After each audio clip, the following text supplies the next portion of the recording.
Welcome to this Prepare for IELTS video, in which we're going through a model answer to an IELTS Writing Task 2 question on the topic of age. And this is an opinion question. Let's take a look. These days, a higher percentage of the population is elderly. Is it a good or a bad thing to have so many old people in society? Let's go through our model answer and show you some of the great language you can use to get a high grade. We start with the adjective demographic, which is used to refer to populations and the groups which they include. If you write about demographic change, you may mean that there has been a lot of immigration, a lot of emigration, that there are now more very old people, there are now more very young people in society. We often use the present perfect with an unfinished past time, such as the one here in blue. So in recent decades, recently, over the past few years, since the beginning of the 21st century, for more than a decade. So it's actually very useful to learn some of these adverbial phrases that we tend to use with the present perfect. That lets you use the present perfect. The examiner will be impressed. This is a formal way of describing richer countries, so you can call them economically developed nations. And if you have to use the same word twice, try to change the form. So here we have economically and economic. The examiner will see that you're trying very hard to avoid repetition. Here you can use this with a noun to refer back to an earlier idea, and this makes the text more cohesive. So this situation, obviously, we use this with a singular noun or an uncountable noun, refers back to the idea in blue, which is the previous sentence. You have linked two sentences together. The examiner will be pleased. To outweigh means to be greater or more important than something else.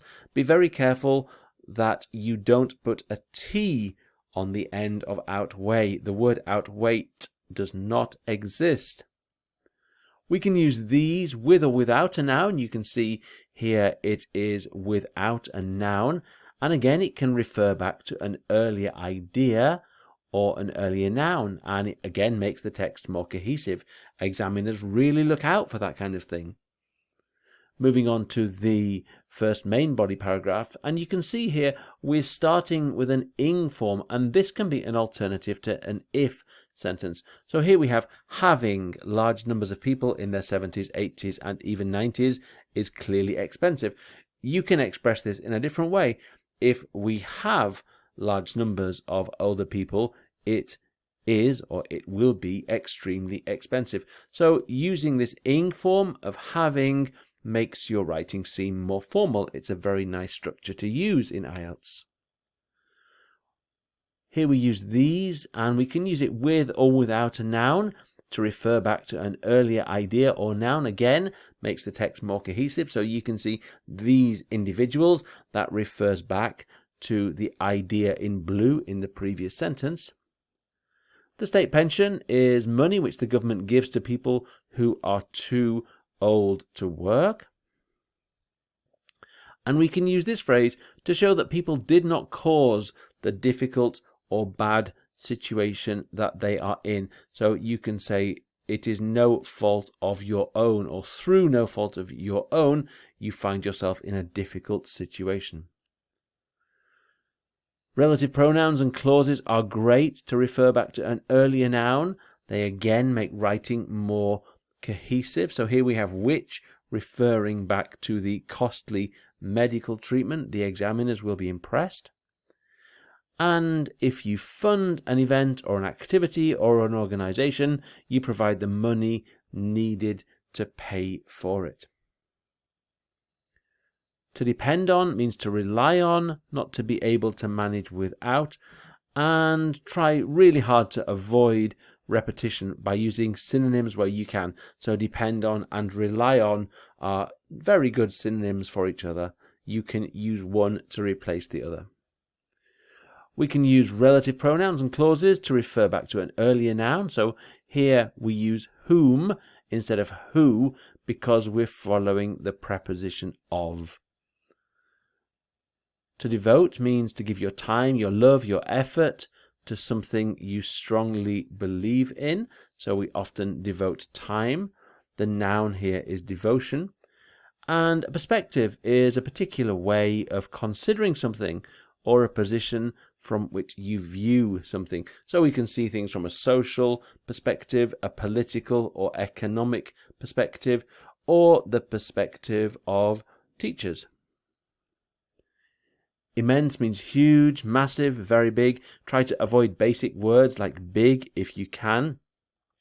And if you have time to spare, you have extra time when you are free and you have nothing else to do.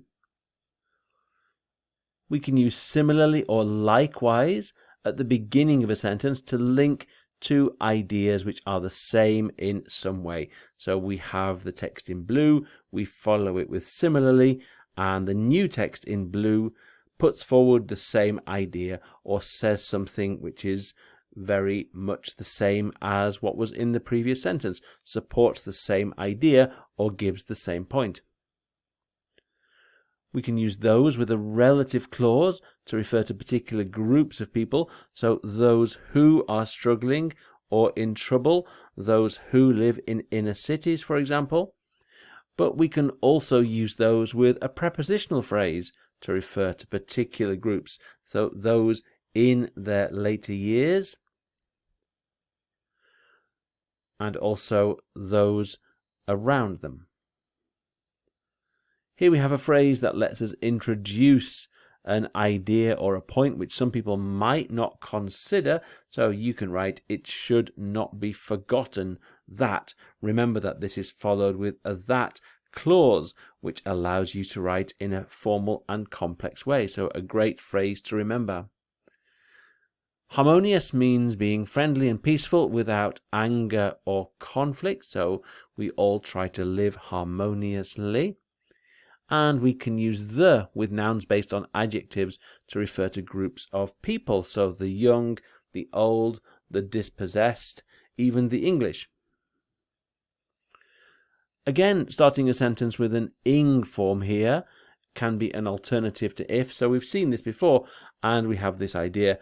Having a society containing large numbers of older people places a financial burden on its healthier and more productive members. We could rewrite as, if we have a society containing large numbers of older people, it places a financial burden. Using having makes your writing more formal. And what is a burden? Well, something difficult or unpleasant which you have to deal with or worry about. So it collocates very nicely with financial. If you have money worries, you have a financial burden. Again, we can use these with a noun to refer back to an earlier plural noun, these benefits, and they refer back to the advantages. So you're connecting two sentences very well there. And if something is described as tangible, it's real, it can be touched, seen, experienced, it's not imaginary. So you can have tangible benefits. If you have a heartfelt wish, then you have a very strong desire for something to happen. So if you're expressing a wish in the conclusion, this is a nice phrase to use. And to enrich means to improve the quality of something by adding something else to it. So there is the essay. We think it's a great idea to read through that now. You hopefully understand the language and its strengths. And maybe you'd like to have a go at writing your own version soon. But before that, why not have a go at our quiz? Multiple choice, A, B, C, or D. Question 1. It's fair to say that the advantage is probably something the disadvantage is. What do they do? Of course, they outweigh. Second question.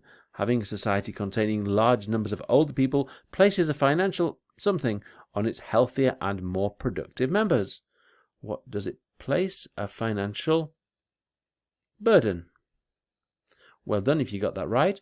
It is my something wish that more of us will start to appreciate that the elderly greatly enrich our world. What is the missing word there? Of course, heartfelt. You can have a heartfelt wish. Next question. Older people can help family members. Something, they can support those in the wider community. So these two ideas are very much similar to each other. So the word we can use is likewise. You can't say in a likewise way. You can say in a similar way. Next question. The government should something research into how older people can best contribute to society. What should the government do? Well, it should give money so that this research can take place. It should fund research. And I had a bit of time to something at the weekend, so I baked a cake. It's rare for me to have a few extra hours. The missing word is spare. A few extra hours, a bit of time with nothing to do, some time to spare, some time on your hands, or some time to spare. Well, we don't know if you've got time to spare, but if you have, why not watch the other videos in this section? They will help you prepare for this type of question. We hope you enjoyed the video. We hope to see you soon, and thank you for watching.